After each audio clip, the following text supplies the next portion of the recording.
What's up, everyone? Welcome back to another edition of the Sunday League Screamers podcast. I'm your host, Steve McCutcheon, along with my two co-hosts, Michael Nolan and Vito Anizelli. We got a great show for you today, covering the United States men's national teams, World Cup qualifiers. We got the Premier League coming back, Nations League, everything right now. So before we get started, take a moment, hit the bell to subscribe to us on YouTube, iTunes, Spotify, and wherever else you find your podcast. Also follow us on Twitter at the SL Screamers_pod. First off, to kind of kick off the news and notes from around the world, we got Mbappe and France winning the UEFA Nations League in a controversial fashion. How do you guys feel about it? Well, France in general, getting back to what they're doing, they're winning, which is awesome to see, especially after the failure, I guess you could say, for them of the Euro final, in a sense, or the Euros. World Cup, missed out on the Euro. I think, what they get, the semifinals or the quarterfinals? I think only the quarters. Quarters. Yeah, So knocked out, yeah. win a World Cup, quarterfinals of the Euros, win the inaugural, or not the inaugural, but the second year of the Nations League. So it's still a trophy, still something to be proud of. Definitely trending in the right direction. The second goal, definitely controversial. Mbappe 100% was offside, but he's cool, calm, collected. There's a reason he's probably debatably the most valuable player in the world at this moment in time. So, yeah, I mean, I don't want to talk about VAR more than we need to. I think everyone's aware of the controversies surrounding it, but this is like watching the USA game in their first round in the World Cup qualifiers. A lot of the questions were around why wasn't there VAR for two of the calls?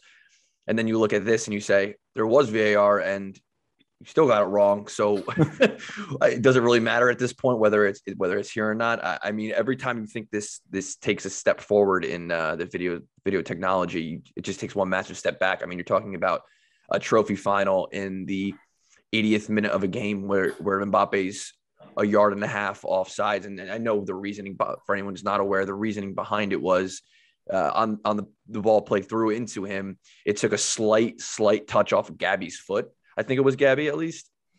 And because of that, it's now technically wasn't their possession, so he couldn't be offsides or something along those lines. And it's like, he's the only player upfield. He's the only player the ball is coming to, and he is undebatably offsides. And for me, that has to be called. That it's clear as day. It's not like there was another attacker in the position that can field the ball, and you can make that argument. So when that's the case, I think it has to be called, and that has to go on. So I think Spain's unlucky to lose it. It was a bit of a dull affair in the first half, so I think Spain came out, obviously got that first goal. But, France is France. They were the better team on the field overall at the end of the day, so kudos to them. Yeah, I agree with you guys. I think it was Eric Garcia, actually, because he came out on social media later on and kind of like bitched out at the refs and stuff like that. But I always thought the rule was like they had to have possession of it before the offsides was negated afterwards. there was no possession. That's what I'm saying. I just thought that's how the rule is interpreted. I guess that's clearly not how it is, because I mean, you're not supposed to get it wrong with VAR, so who knows? But also, quick correction: France actually got knocked out. I just checked it, looked it up. They got knocked out of the round of 16 by Switzerland on penalty. Oh, wow! Good call. Wow. Yeah. Okay. Well, that being said, too, like that whole Nations League in general, like the semifinals too. I don't know if anyone Mbappe saw. stepping up. Oh my God! Like the penalty. Actually, if UEFA has done anything right recently, it's definitely the Nations League. On a side note, those games, the semifinals, epic. That France game where they won on penalties had Mbappe step up, take one. Benzema and Mbappe, that's a partnership. Obviously, that's about to happen pretty soon in the near future at Real Madrid. So it's cool to see those two linking up. Also, Spain, they're going to be a force again pretty soon. Like their team looks. They're very young, very good. Real good. Yeah.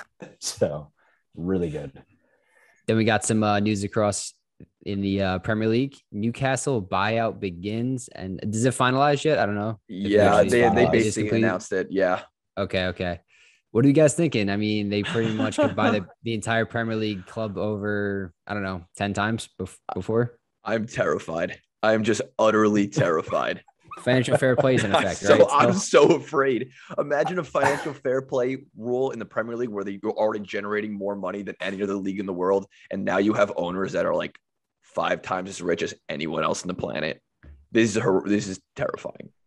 What I don't understand is you had all of these, and I get it, there's like a commercial aspect to it, you had all of this outlash and all this negative imaging towards like the Super League, which was, built up by money and all this stuff. And now you have a state-sponsored team coming in to buy your team out. And it almost feels like it's almost that like old adage where, hey, if it's happening to me, then I care. But if I'm the one who's kind of giving out that punishment and getting the reward and reaping that benefit, then fuck it. It is what it is. And everyone else can kind of suck it. And that's kind of what I feel like is happening with Newcastle. Not to say they don't deserve it, right? Because like they had to deal with a great fan base. And they do have a great fan base. They have a lot of history. Like that's awesome to see. It's not like it's a Man City team coming in who had like nothing prior to getting bought out. But shots fired. But like it'll be interesting to see. Like I'm not a big fan of it myself, but what was interesting about the takeover too was a lot of questions were being raised on who was actually going to be running the club, whether it was the Crown Prince or the government of Saudi Arabia, like the actual fucking country. And the Premier League had to rebut that, saying we have legally binding documents that guarantee the Kingdom of Saudi Arabia will not be running the club. And I'm like, really? Come on. And Manchester City wasn't signing players and Chelsea wasn't signing players, like with breaking the rules. And come on. You ever see the bench warmers where like he hands like that piece of paper? Yeah, I am 12. I am 12. We are not involved. Yeah. There's like a $20 bill underneath it. There was $1 billion out their head, and boom, they got Messi, Ronaldo, and Mbappe in one fell swoop. Yeah, I heard that's the rumor. Yeah, it's a matter of time. You're gonna see them calling it right now. 2026 Champions League winners. Newcastle United, or at least Premier League winners, are going to win something by 2026. How hilarious would it be if they got relegated this year? Like I don't wish that on any club like ever. I just not that. It would be funny. Like, that would be such a swift kick in the dick. It would be unbelievable. I wonder what kind of January transfer window they're about to have, though. Oh my God, they're gonna spend. I feel like they're gonna spend money. Like, there's no way they don't at this. Especially if they're in like trouble, but potentially like if they're close. Yeah. Well, it also depends on when they receive control. Like, there's no. I didn't read. Like, obviously, I didn't read the legality they of it. received full control, like immediately. Immediately, that's what it like. That's what it said. So they have immediate ability to just do whatever they want. There are Stephen talks as of this moment in time. He hasn't been sacked yet, but Steve Bruce. They're saying he'll probably be I thought they were already looking at replacements. Yeah, they're saying he'll be gone before the Tottenham game. They're probably going to bring in Lucien Favre. How long until Pep Guardiola goes? They're saying, I've always wanted to manage Newcastle United. It's been my dream to manage Newcastle. Yeah. He's like, wow, you're going to give me more money than City? I'll do that. Bet I'm right there. They're the real powerhouse of England. Always have been. Yeah. Better fan base, though. He doesn't have to call them out to come to the games. So there's a positive. Who do you think their first signing will be? I don't think it's going to be anything spectacular. I think they're going to target players almost like a Conor Gallagher breed, where the sky is the absolute limit, and they have the quality to reach it already, and you're not going to invest in like a potential flop at this point because they're already proven themselves to that extent. So I think you're going to see players like that, a player like a Bukayo Saka who's young and hungry. I don't think you're going to get Haalands and Mbappe's or things like that for a couple of years. Yeah, you either have to find some like really good players that are just money hungry, or you have to kind of build it up for like a year or two and then like show them, hey, like we're serious about this, and then like you'll recruit them. And it's tough to say what's going to happen first. Carlo Tevez might be coming out of retirement. Put it that way. Had to go there, didn't you? Yeah. Well, he had to go there, but yeah. Fair. Last on the news and notes from around the world, we got the Ballon D'Or releases 30-player short list. What do you guys think? Who's the favorites? Lewandowski, in my opinion, has to win it for the atrocity that he did it last year. Yeah. Not even that being said, like he had a phenomenal year this year as well, but broke the record for the goals in the season. Yeah, scored how many straight? 16, 18? I don't see how Lewandowski doesn't win it, in all honesty. Besides that, I'd probably say Messi as the number 2. The number 3, I think, would probably be Erling Haaland, if I had to take a guess. So I don't know about that. I do agree with you that I think it's Lewandowski's to lose. He does have a Lego Ballon d'Or from 2020 though. That's pretty wicked. So he had one version of it. Someone built him a. You ever see that? Someone built him a Lego version of like it's immaculate too. I was like, shit. Like, did you sand the edges?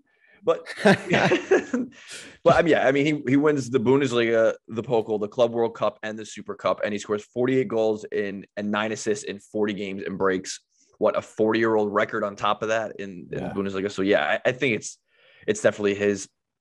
I think second behind that has to be Jorginho, in my opinion. I was going to bring him up. Absolutely integral to Italy breaking the record for most consecutive games without a defeat for the international teams, wins the Euros with them, and then wins the biggest club prize in the Champions League. So I think he has to be number 2. And then I think number 3 goes to Lionel Messi for the Copa America and the Copa del Rey. And I mean, when you're taking the Ballon d'Or into account, you also have to just think of sheer brilliance, and no one else in the world comes close to his stature. So that's why I put him up there as well. Do you guys think, like, with Jorginho, individual stats probably not anywhere near anywhere near the other two, honestly? Do team trophies really make that big of a deal? The only time I feel like it has, and this was like, at least I'm just thinking about like the recent winners, like Modric, right? It's Modric, and it wasn't like he had eye-popping stats or anything along those lines, but that he was, like, to your point, totally integral to Real Madrid at that point in time. And he was by far, if anyone ever watched him play at that pure prime, he was by far the best player on the field. He was a maestro with the ball. And they almost won the World Cup that year. Yeah, he came in second to France. Exactly. So I can see that, like, that argument for why Jorginho.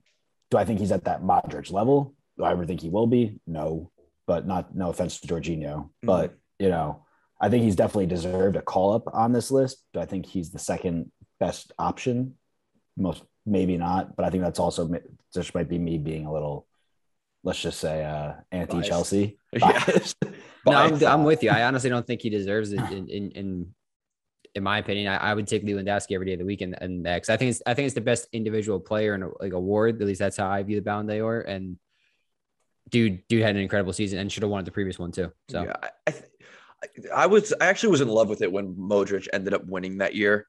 I know, like, players like Ronaldo were not happy about that, but for me, the Ballon d'Or has to be a blend between individual accomplishments and the most valuable player on a team that also helps the team progress. Like you said, your Modric did it. They go to the World Cup final. He won the Champions League that year. And without Modric, that team, neither of those teams accomplished that. And I think the same thing is true of the Chelsea team with Jorginho, which is why I have him high on the list, is because Italy, every time Jorginho was not in Italy, they weren't clicking as seamlessly. And when he wasn't playing for Chelsea, it was the same way. So I think if you're going to help your team to that, while the honors, aren't there, I think the teams don't win what they win without those types of players. Now, with that being said, the same thing can be said of Lewandowski, in my opinion. Do Bayern Munich win the Champions League without Lewandowski? Maybe, but with him, absolutely that year, And he's the only reason his international team is somewhat relevant at this point, to be honest with you, too, after that last World Cup. But yeah, I think it's pretty clear he's going to win. And if he doesn't, that'd be 2 robberies in like 3 years. So agreed. Let's head over to I guess the good, the bad, and the ugly with the United States World Cup qualifying going on. We'll kick it off with the good. We'll start there. We had a 2-0 win over Jamaica. Honestly, really good game at home for the U.S. Ricardo Pepe knocked in 2 goals. I thought he separated himself as the striker for the future for the U.S. compared to some of the other number 9s that we have. Outshot, outpossessed, outcreated Jamaica. What were your guys' takes on it? Good win. Definitely, like, that's what you wanted to see after coming out of that initial round of qualifying. There was a lot of talk about, we've spoken about it ourselves, whether or not this team was up to the task, whether or not Berhalter was up to the task. That first game they came out and they put on a very, very good performance. It was what you wanted to see from them for a while. Ricardo Pepe looks great. And I don't like to say this because it's so early into his career. He's only had 2 games with the international team, but I truly think that at this point, that striker position is his to lose. We've seen enough of Josh Sargent in the Bundesliga and the Premier League and in the international team that Ricardo Pepe just came out and did in 2 games what Josh Sargent has been trying to do for the past 2 years, in my opinion. Zardes is getting older. He's not the future anymore. I mean, I think it really is his to lose. He played a great game. Obviously, Aronson looked fantastic, outshot, outpassed. It was just what you wanted to see from that team in and out. And we'll get to it later, but I don't know how long we're going to be able to keep that up. Yeah. I mean, from the highlights I was able to watch from the game and the minimal amount, but there was obviously some star standout performances with Aronson, Musa, Dest, right? Pepe. They all looked really good. But part of me, especially, and we'll get into this in a second, after the Panama game, makes me think, was that just the blip? Was that like, hey, we're playing a bad Jamaica team who's missing Leon Bailey, who's missing Mikel Antonio? And granted, there was even opportunities for Jamaica in that game. Like there was a couple saves Turner did have to make. And if he doesn't make them, that's a different scoreline we're looking at. So do I think that obviously it's a good result? The win, 3 points, yes. Is that potentially like, I'm just trying to phrase this the right way, but do I think that that's the expectation we should be having for that team? I don't know, because especially after that game against Panama, like obviously, especially there was a heavy rotation, things of that nature. It was eye-opening to say the least. So I gotcha. I mean, I feel like it's what U.S. fans really want to see, though, from the first round of qualifying, where we kind of just dominated a game from start to finish in a game we feel we should have won, especially at home. Yeah. So I guess that was like the biggest thing looking forward. Like that was very positive and how we played. Speaking of Panama, I want to wait longer to get into this. I don't know how I still feel about it. All right, we got a shitload to unpack here. The only pros I could find from the game personally, Musa and Weah just started the game. And Zimmerman has been good in both of the outings so far for the defenders. Any other pros you guys saw from Panama? Gregg Berhalter's back pass. That's about it. I thought that was Jamaica, though, no? Jamaica, sorry. He has good form. I will say that. He has all right, form. So it wasn't even in Panama, though. So that's what I'm saying. Jamaica. The Jamaica. To be honest, I think the only pro that came out of that game was now we know what we shouldn't be doing. But the only problem is I feel like we've been saying that every round of qualifiers.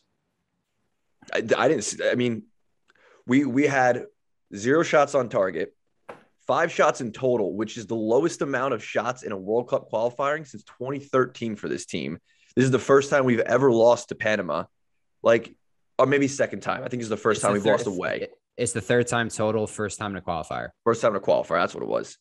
No, there wasn't like anything. I mean, the team selection was – sorry, we'll get into the cons. That was the pros? Okay, that was it. I don't know. To drop a performance like that, pretty much 4 years to the date.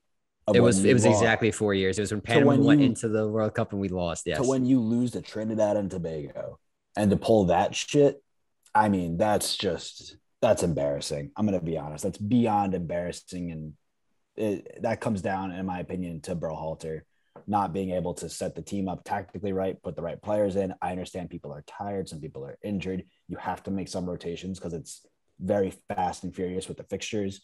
But these players, he should know for a fact, like, you know, Panama's no slouch, right? Like they're a good team overall. We didn't have to go make any sense. Yeah, best of 11 as you can as possible. Exactly. Like you have to be playing that team consistently and form that level of consistency. And to not do that is mind-boggling to me. Like to leave out Tyler Adams, to leave out Aronson in the beginning, to leave Pepe. out Pepe, who just is on fire. Yeah. Right now. Like what? Like why? Like what are you doing? Yep. So I'm with you where there has to be rotations, and I'm not disagreeing. My problem is with the rotations in the sense that we have Buzio on the bench, Hop on the bench, De La Torre on the bench. Aronson didn't start. Pepe didn't start. Conrad's not there. Joe Scally is not there. Desk is on the bench. Like, how do you look at the lineup? Like you handed that card in to the officials and we're like, "Yep, fucking nailed it." Like it doesn't make any sense. Yeah. Well, I think you tweeted it perfectly on the account. You said like, "What's Berhalter smoking?" Right from that lineup. He must have gotten a little bit of stuff from the Jamaican squad after the end of that game because it's the only explanation. He was smoking some pretty good stuff to come up with that lineup. Like, here's the thing. You have Musa in the midfield as an attacking guy going forward. Then you have Acosta playing that numbers, what do you want to call it? 6, where I guess where Adams usually plays. I'm okay with Kellen Acosta playing. Like, I actually, if you're going to pull any of the MLS guys, I do think he's capable, but he's capable as a backup. Like, he's definitely behind Adams on the depth chart, and he's showing play there when Adams is not. His touches were horrible. He played an awful game. That's besides the point, but I do think he's one of the few that might be worthy of it. Lingette is the one that absolutely – I want to throw my remote through the TV watching him. Musa's like I counted at least on 3 occasions. I actually ended up rewatching the game and I wasted 3 hours of my life and it was miserable every second.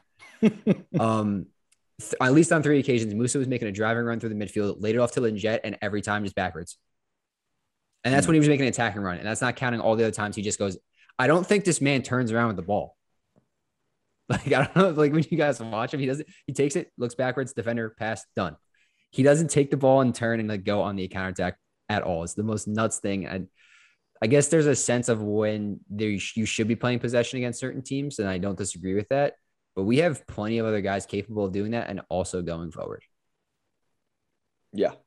One thing I found funny, because my biggest problem was the lineup choice, just like you guys. Did you see Berhalter's comments after the game regarding team selection, in particular Tyler Adams? So arrogant, dude. No, what did he say? He says prior to the camp, Tyler hadn't been playing regularly for his team. You know, he had a little bit of an injury and he was in and out of the lineup. So he said, now to ask a player who hasn't played much like that in the last 3 weeks to go play 390s, I wasn't comfortable with that. If he has an injury, fine. Here's the problem. You brought him in for the second half. Injury couldn't have been that bad. What's an extra 45 minutes? Secondly, did you talk to the player? No, you clearly took this into your own decision, which you have the right to do. You're the coach. But with no Pepe, no Giorena, no Weston McKennie, no Christian Pulisic, like, arguably your next best player, you're just going to leave on the bench and then go, oh, actually, we need you now to go play defensive midfield. I was wrong the first half. You're injured, but he's probably the most important out of all of them. Yes. That logic doesn't add up. It doesn't add up. And that's the most obvious decision to make. So everything else is just, it throws everything haywire. You would think, given the form that Adams has been playing for the US, he'd be just not even it's automatic. He's the captain at that point. Yeah, he's automatic. Like, he's the heartbeat of that team, literally the heartbeat. And he then said he'll be fully ready to go to play a full 90 against Costa Rica. Okay, so he wasn't prepared to play 3 90s, but he's prepared to play 2.5 90s. He did that. What's the difference? Why don't you ask him? I'm not 100% on this. He wanted to play. I'm not 100%, but I'm almost positive he played all 90 minutes, all 3 games last window, didn't he? He did. Yeah, and that was with a knock. I thought he wasn't even 100%. Yes, yeah. His guy's a freaking idiot, dude. Choices were baffling. I mean, I know that Anthony Robinson didn't travel because of the UK guidelines. You can't have it. Yeah, that's whatever. Yeah, that's fine. McKennie's strain, understandable. You're not going to play unfit guys. Yeah, right. That's fair. But if they're unfit, then you couldn't bring them in. And if McKennie was unfit, if Adams was unfit, he shouldn't have came in, but you did. So clearly, you knew you made a mistake because you had to rectify that right at the beginning of the second half with. What, 2 or 3? It was 2 46-minute changes and then a triple substitution in the 68 after he already went down. It's just like he was always trying to chase the game, and I understand the need for rotation.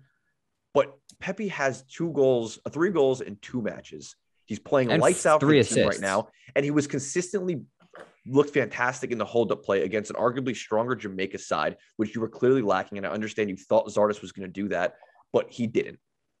Why are you not playing your best lineup in must-win games? That's my main question. It is a must. And now if you look at it too, which makes it worse, if you look at the standings, it's Mexico at 11, US in second at 8, and then it's what, Panama with 8, and then Canada with 7, if I'm not mistaken. 4 draws, and then Costa Rica, who we're about to play next, and now an actual must-win game. Yep, an actual must-win game, and a stronger side.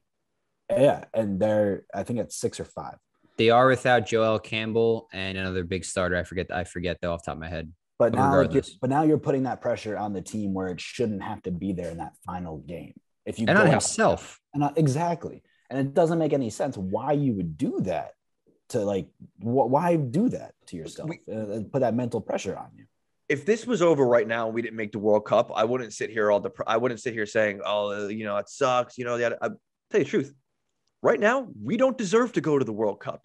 We are losing games against teams like Panama. And no disrespect to Panama. They played a better game. But when you think about teams that are a force or having to have a remote shot at progressing to the World Cup, not a single team outside of Mexico comes to mind in this division. Not a single one. And we are going to Panama away looking to draw the game. That was what They he got- went there to do. He went there for I a never- draw 100%. on the road, and he they still got couldn't do it. steamrolled in the last And World Cup. steamrolled. And that, Played arguably Yeah. the worst game they played in 8 years. Yeah. And you want to I wanted to give him more time. We said it before. I said give him this round. After that performance, I don't even want to give him the next game. He doesn't win the next game, win it. He's out. Period. That's gonna be my next couple questions for you guys. Draw loss 100%. He's fired. Draw. I would gone. imagine he'd be Draw fired. gone. I would say he has to win. In all honesty, He has to there's go. because at this point too, like you could tell just watching them. Like sometimes they have a game plan, and then when he makes these changes, there's no. It's like everybody just There's goes no fluidity. There's no fluidity. There's no tactics behind it. You can't really tell what they're trying to do, and it's hard to decipher. There is no team So- press going forward. Every guy was Like- playing in a different individual game on offense. It was literally it was Musa trying to get the ball from the defenders through the midfield by himself and up to the attackers where hopefully someone was just waiting. And then if he got to Zardes took such a bad touch, went 5 feet in front of him, and we lost it. Yeah, I was actually Again. excited. Sorry, go ahead, Mike. I was gonna say again, like if you want to make changes and rotate, fine, do it. But put the best starting 11 out there as much as you can, and then bring those guys in for the last 25 minutes, last 30 minutes to Put it give this them way. rest. Hopefully, when you're up 1-0 or 2-0, and you can kind of ride it out at that point. Sir Alex Ferguson just got caught on camera saying the same thing about Ole's starting 11 when he left Ronaldo and everyone on the bench or whatever it was. And with the last Manchester United game, I think it was against Everton. Yep. They caught him in the stands mouthing the same thing, saying to Khabib, nonetheless. What the fuck is Khabib doing there? But he's like, he's like, they caught him saying you have to put your best 11 on the field. He goes, there's no reason not to. You worry about tiredness or whatnot later. You have enough players to rotate for this game. You have enough players to rotate later when they're tired. Win games now, worry about that later. There's no reason. I know that sounds stupid. I get it, but you just made 5, 6 changes. You couldn't make a couple later, a couple now. Do something strong. Yeah, it's mind-boggling, that decision. And who was it when we won the game 4? Was it El Salvador? We won the game 4-1. We brought like a couple super subs off the bench. Honduras. That was the same problem. The only difference is that outcome was different. He brought in those guys that should have been on the field, like the Aaronsons and whatnot, and it worked out that time. And they delivered. And he didn't work out this time. He got let off the hook once, but this is the same issue every single round. You're talking about 3 games, not 38. Put your strongest 11. Yeah, I never want to see Areola and Lingette ever again. Zardes only if there's like 4 injuries to strikers. Yeah. I understand the hate for Areola not being able to finish. That being said, in the first game, he did a really good job, and I don't want to shit on him too much. He did a good job pressing and doing what he was good at. In terms of the final product, obviously that's not his area of strength, and that's where he could improve as a player. But, like, I mean, to your point, like, some of these players, like, you almost get the feeling that they're comfortable, but they're not pushing themselves beyond, like, they're like, hey, like, we're playing for the US, like, and we're going to treat everything else as, like, but, like, Ariel's only thing is, like, he gives a shit ton of effort, and which is good. Yeah. And don't get me, that's fine. He should not start. If you Agreed. bring him on, it's in like the 75th, 80th minute when we're already up 1-0 or 2-1. We want to hold the lead. The shit out of and somebody. just exactly. That's the only thing that man is good for at the international level. And I'm sorry to say that. Not a bad guy personally, but just he's not up to that standard. I'm getting like not Bob Bradley, Michael Bradley vibes, where every time he was in the starting 11, I was like, why are you here right now? You haven't done anything decent in like 6 years. I'm not saying that about Areola. I'm saying that about every time I look at this lineup. I'm like, I just don't understand anything. I just don't get it. Nah, I agree with you. I'm curious to think too, how much of this is a United States Soccer Federation problem and wanting to grow or wanting to have MLS players in there? Because did you guys see the Norwich City manager's comments on Sargent? Yeah. No, I didn't see that. I don't know how much of that was that like actual his comments, like he was quoted saying that, or was that just something like via from all the newsletters I read and just articles? Yes, it was him saying it. So basically, Vito, he said the reason Sargent wasn't picked was the United States Soccer Federation wanted to focus on growing the game in the US and having their players in the MLS play in these qualifiers. It's hard for me to really dispute that given the selection, the lineups we saw, but there are injuries. I understand that, and MLS players, we kind of talked about it last week. They're at their end of their season, So they are more match fit ready and more sharp at the moment than European players. But at the same time, any day you get in the week, you pick the European guys any day. They're there for a reason. Just to play devil's advocates, it's not like Sargent's in the greatest form right now. I agree. Either. Let's just throw that out there and be transparent. I agree, but Berhalter's also an MLS coach. Yeah. He likes the MLS guys, and I'm not saying there's anything wrong with that, but you can tell at times he's definitely a little predisposed. Agree. And it could be because he knows them. He's a little bit more comfortable with them, and I understand. But to leave him home, P-Folk, Scally, Conrad De La Fuente, like, bro. The hell are you doing? Not even close. And then to not start Hop, like if he want, like, the entire game I was just thinking in my head, if Musa had Conrad to his on the right wing or way on the right, Conrad on the left, Hoppy on the right, Hoppy on the left, what either combination of just those three guys right there, he has outlets. And then Pepe and the striker, like it just does, or P-Folk at striker if he wants to hold the ball up and like knows artists. Like at least with that front four, we probably get a nick of goal, at the very least a shot on target. Like I'm tired of seeing Areola that far up the field too all the time. I'm just kind of tired of Areola. Yeah, he's a placeholder. He just doesn't do much.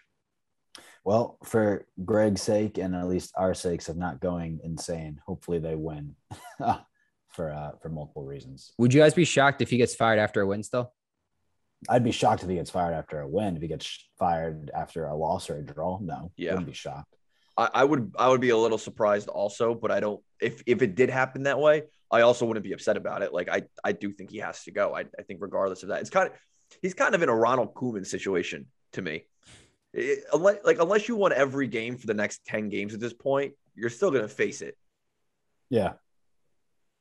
No, it's a good point. It's curious. I'm just wondering who they bring in if they go down that route. And I'm assuming like they probably have some type of contingency plan or something on those lines, but we'll see. They got a month to figure it out. Exactly. You'd have to have someone ready and willing, like you've already been talking to, and like just and to actually make that call and pull the trigger, because you can't just put an interim coach and be like, oh, I hope we qualify now for the World Cup. Yeah. So we got another game Wednesday. It's against Costa Rica at home. Hopefully we're a little bit more full strength and a much better lineup. That's enough of shitting on the United States team and mostly Berhalter in general, though. So let's get some more happier vibes and move on over to the bowl predictions and check out the Premier League games in the upcoming week. Sounds good. The early game on Saturday, Watford hosting Liverpool. Let's go with Liverpool here. Next. Shot in the dark, but I'm going to go with the pool. Liverpool. Yeah, I don't think we need too much explaining on that. Yeah, let's move on. Sorry, Watford. I love you, but no, you don't. I do like Watford. I like Sarr a lot. I'm a big fan of Maya Sarr. And when they get relegated, he'll be sold off to one of their remaining teams. Got it. Probably Newcastle. Probably that's what All right. Next up, we got Aston Villa hosting Wolves. Actually, really good game on paper. Should be interesting. I would definitely want to check this one out when it's on TV. But given the form both teams are in, Villa coming off a loss, Wolves coming off the win, Raul Jimenez is clicking, Chan is clicking. I think Jimenez, I haven't seen him play for Mexico, but or what his like kind of reviews have been since he's been back. But at least for Wolves, he's been good. I'm going to ride the Wolves train still. I think they get a 1-0 win against Villa. I'm going opposite direction, and honestly, probably closer to the same scoreline, maybe like a 2-1, 2-0. But I think this is going to be Aston Villa's game. They should be home at Villa Park if memory serves, right? They're hosting. Yeah. I'm gonna go with them in this one. I think while Wolves, to Mike's point, have looked good, they haven't put it together yet. And until they do, I'm having a hard time justifying that. Bailey's supposed to be back for that game, correct? I know he was questionable. Yeah, he was talked about being out until after the international break. So the last thing I heard was he should be back in the lineup. Not guaranteed, obviously, it's anyone's guess, but. Mm-hmm. Gotcha. I'm gonna take a 1-1 draw. I could see either team nicking a winner at the same time, but I think they're very evenly matched, especially with the form they've both been in. Okay. Leicester City hosting Manchester United. Poor Leicester. They're just skidding, and a team that's skidding is very hard to bet with and to go with. So With that, I think they have the ability to probably catch United on the counter.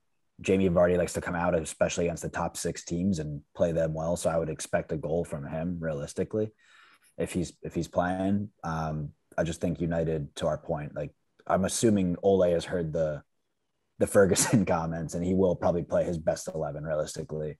That being said, I think United probably win the game 2-1. So. Yeah, I'm going to go with United here as well. United haven't drawn back-to-back games in like all competitions combined in a very long time. I don't see that streak breaking. I think they're going to narrowly squeak by a somewhat floundering Leicester City. I agree. I think Man U definitely. It also doesn't help for Leicester, to my knowledge. And Ndidi's still out with an injury until it looks like November. And I think he's basically be the one guy as a rock in front of that back four that could hold them together, especially when the defense has been slipping. Yeah. So definitely took Man U. Is Varane still out for them too, though? I think he was playing. Did he play in the nation? I don't think. Actually, no, he didn't. I don't think he did. No, I think he's still out for a little bit. I don't even know if he has a return date or not. It's something with the abductor, like kind of in the groin region stuff. But regardless, I'll still take Man U. I think they just have way too much firepower, especially when you add in, I don't know, that guy Ronaldo. That guy. That guy. All right. Onward to Manchester City and Burnley. How are we feeling, Mike, about your boy, the red or the bald red? I don't know. What's he got going on? He's got a beard, red beard. Red Baron. Yeah. Sean Dyche, for anybody who doesn't know who we're talking about. Yeah, I mean, they're playing, they had that 0-0 draw against Norwich. They're coming up against a Man City team in full throttle just after having a pretty big tie against Liverpool in Anfield, probably feeling pretty jacked up. Maybe they have some tired legs from the international break. Who knows? But the way in the form City have been in, I just don't see Man City not walking away as 2-0 or 3-0 or, God forbid, even worse winners. So I'm going to go pretty bold here. I'm going to say City. I got really excited right there. I was like, it is bold predictions. If it was in the snow, I'd be like Burnley in the snow every day of the week, but not this time. If Burnley can somehow make it to halftime with a 0-0 game going on, I think it'll be interesting. I see City scoring within the first 8 minutes. Wow. That's a hell Twice? Just once. Twice in the first 12, maybe. I know I see them pulling an early goal, and I think I might turn into a rout, and I feel bad for Burnley but going forward, they don't have enough firepower to keep up with Man City at home. So poor guys. I know.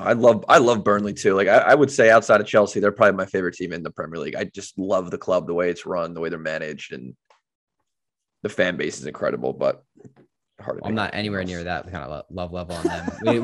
we know Mike is with Sean over there.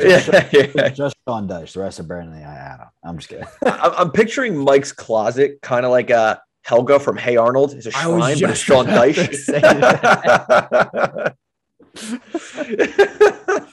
Instead of a football head, it's just like a baseball. It's like a Chucky doll, but like Sean Dyche is the next Newcastle manager. If we had to bet on it, Sean. Ooh, okay. That'll never happen. No, they don't have the balls. That would be interesting, though. Moving on, though, we got Norwich hosting Brighton. Yeah, this is gonna be interesting. I think it's Brighton. They're in too good a form. Yeah, I would agree. Brighton are in pretty flying form for the Seagulls. Pun totally intended. I think they probably walk away 1-0, maybe 2-1. But yeah, Brighton and Graham Potter has them playing well. So, all right, his bold predictions. I will take a draw for Norwich. I thought they looked a little better against Burnley than they have against the rest of the league, and they pulled off their first point. I think they're going to use that momentum.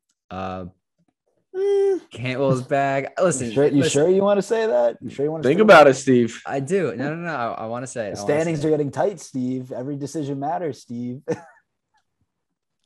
You guys can shut up now. I'm going to take Norwich, get their second point on the board. Brighton's been killing it in terms of beating the teams they're supposed to be beaten this year. I just don't see that lasting. I think maybe they have a step backwards. Okay. Next up, Southampton hosting Leeds. Yes, on the South Coast too, and I'm going to stick with the South team. I'll take Southampton for this one. I like them. Leeds are obviously not playing to the Leeds we saw last year. We've talked about that, enough times in this show, so I'm not going to get too much into that. But I like Southampton. I like the way they play. They grind out the draws where they get them. They've come back a couple times. Yeah, they've gotten their ass whooped once or twice too, obviously. But I think this is a game and that they come out swinging, and they're going to take this one. I'm taking a win. To your point, Southampton has been grinding out the draws, and Leeds have been doing what they don't normally do, and that's getting a lot of draws. And because of that, I'm going to say a 1-1 draw. I just don't see a winner in this game with that in mind. All right, I guess we got 3 different predictions here. I'm going to go with a Leeds win.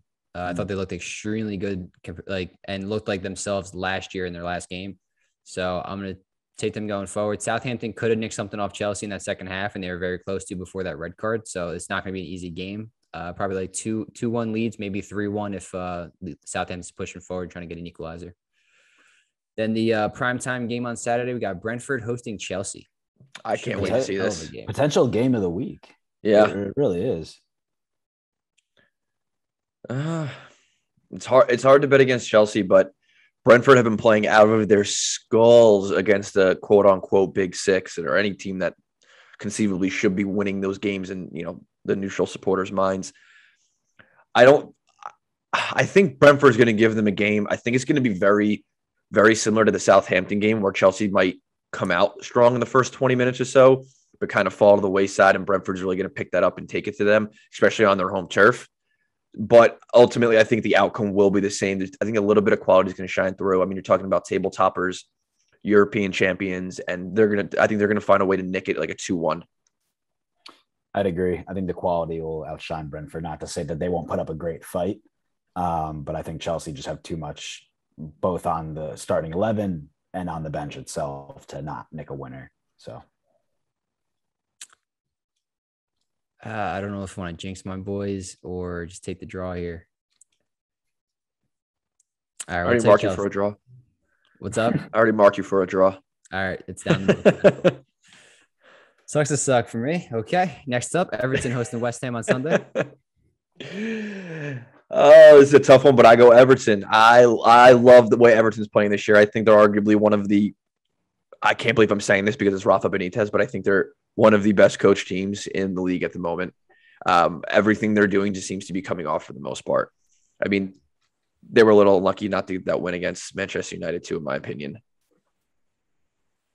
Okay, why do you say that about Rafa though? Like, he's usually typically like a drill sergeant. I feel like most of his teams are really his lineups. He is. You're right, and I just didn't expect his impact to be what it is this early on. Okay. You always see a bit of a learning curve with the manager. Like, it doesn't matter what, I mean, outside of like a Thomas Tuchel who came into Chelsea, who had an immediate bounce. You usually get that on the sack, but when a new manager comes in for the year at the beginning of the season, you don't see that typical just we're at the top and we're going to be here, and you just feel like they could be. Like, this feels like a little bit of a different Everton to previous seasons where they've started well and then maybe drift away because of fatigue or lack of depth and injuries and whatnot. Like, this Everton side to me seems like a team who can keep this up the way West Ham kept it up last year. If it was a different year where the top four, I don't think we're just so far ahead of all the other teams. I could easily see them sneaking into a Champions League spot. I just think it's out of everyone else's reach besides those top four this year, unfortunately. But I agree. I'm gonna take a 2-2 draw here. It just feels like it's got goals written all over it. Both teams like to attack and go forward. I think it's gonna be a very open game, actually, even for Rafa Benitez side. So, and then West Ham it's end to end usually. Yeah, I would take a 1-1 draw in this as well. I don't see a winner coming out of this game, but it'll be pretty entertaining. Yeah, no doubt. On to Newcastle hosting Tottenham. Oof. First game. It always falls onto Spurs' lap like this. Something happens. Do they have the Newcastle bounce with the new owners? It's going to be rocking I think, there at St. James. They sold out, apparently, trying to impress their new owners to make sure they don't get sold off to some team in Qatar. To the lowest bidder. Yeah, we'll see what happens. The only player who can stay on that team is St. Maximin, realistically. But I don't know. It'll be an interesting game. Definitely. There'll be a lot of hype, a lot of nerves, a lot of coverage. I want to say a Tottenham win, but something inside of me is saying that Newcastle is going to somehow itch a point out. And because of that, I'm still going to say a Tottenham win, even though I'm going on record saying loyal until the bitter fucking end, aren't you? yeah. I did the opposite. See, I picked a draw so they do win. Just saying, I'll take the embarrassment for my team. That's all. You're taking the draw, Steve, here? Oh, this time I was going to take the draw regardless. I honestly do think Newcastle, just the atmosphere, everything going on. I think it just feels like I can't see how they lose. They could also get rocked like 4-0. They could be that. Yeah, it's very possible. So it's going one way or the other here. I'll take the one like a 1-1 draw or something along those lines. All right, I'll go 3 different scenarios then here. I'll take the Newcastle win. I think that new owner bounce is going to be tremendous. Harry Kane's got to be sitting there thinking, shit, should have went to Newcastle. Harry Kane to Newcastle. Could it happen? Follow in Alan Shearer's footsteps? Maybe. Who knows? Or Holland breaking records over there. I don't know. I'm just saying. Yeah. All right. And then last up on the weekend, I think it's a Monday night game actually too. Arsenal's hosting Crystal Palace, who are grinding out results right now. Mm-hmm. I think this is where it stops. I have a draw for this game. I'm going to go consider that a result. But yeah, for Crystal Palace, a result. I think they're going to get one more than a draw, and I think they actually grind out a win against Arsenal. I think Palace has been teetering on that edge, and they've been playing really well, and we've been complimenting them the past couple of weeks. They've been really pushing themselves, and I think this is the game where they put it together against a top 6, quote-unquote, top 6 team. And Arsenal, they've been, they kind of had that little slump after, the North London derby against Brighton. I think Crystal Palace are a team playing with no fear. So I think they come in and really bring it to them. Okay. Steve? Mike had to bring up that slump. I was all in on Arsenal right there too. I'm still gonna take them for the win at home. I think the Brighton game may have just been a little or a little blimp on the radar there. So I'm gonna take them getting all 3 points in this one, and not any means easy. I think Crystal Palace given an absolute game. It might even just be a late winner, 1-0, kind of something along those lines. All right, mark them down, boys. 10 for 10 this week. Steve, I'm just going to point it out. You have 5 draws this week out of 10 matches. Do you think half the games are going to draw? Listen, all I'm saying is that is bold predictions. Break, it happens. I mean, you also force-fed one down my throat. I don't think I was going to go Chelsea win until you literally just told me, like, fuck you. I was only kidding. I already switched it over. No, I'm sticking with it now. All right. Don't throw bad juju at us. All right, I'm taking half the points if you nail that one. That's ridiculous. Commission, baby. Absolutely absurd. What we got to go through our final thoughts real quick. Prediction updates. We got me and Mike tied. Vito in second. I guess really last realistically. What are the point totals on that? You and Mike at 33 and I at 32. Yeah, you're in last. Yeah. Until this week, baby. Chill. It's a draw fest. What other guys? What other things you have to kind of touch upon? Anything else? No, nothing for me, man. It's been an eventful week. Wishing the national team the best of luck on Wednesday. Hopefully they can pull it out. It's going to be quite the feat. Let's see what the Berhalter is able to come up with. I feel like we say it every time that the roster drop, like the hour before the game is the most anticipated that it's always been. And every time I'm like, will Gregg lose his job? Yeah. Will Gregg lose his job? I think at this question, it's more of a when. Yeah, that's yeah. We'll see what happens. Hopefully they beat the older Ticos. Keylor Navas, though, at least in that last game, he was looking pretty good, and he's looking still like a spry cat that he is. So it's a good thing we got our new god in front of net, Ricardo Pepe. So yeah. Go US. That'll do it for us on this episode of the Sunday League Screamers podcast. Like, comment, and subscribe. Hit the bell to our YouTube channel. You can also find us on Spotify, Apple, and wherever else you get your podcast. Follow us on Twitter at the SL Screamers_pod for daily tweets, updates about the show, world football, Premier League, United States men's national team. I'm your host, Steve, with Vito and Mike signing off.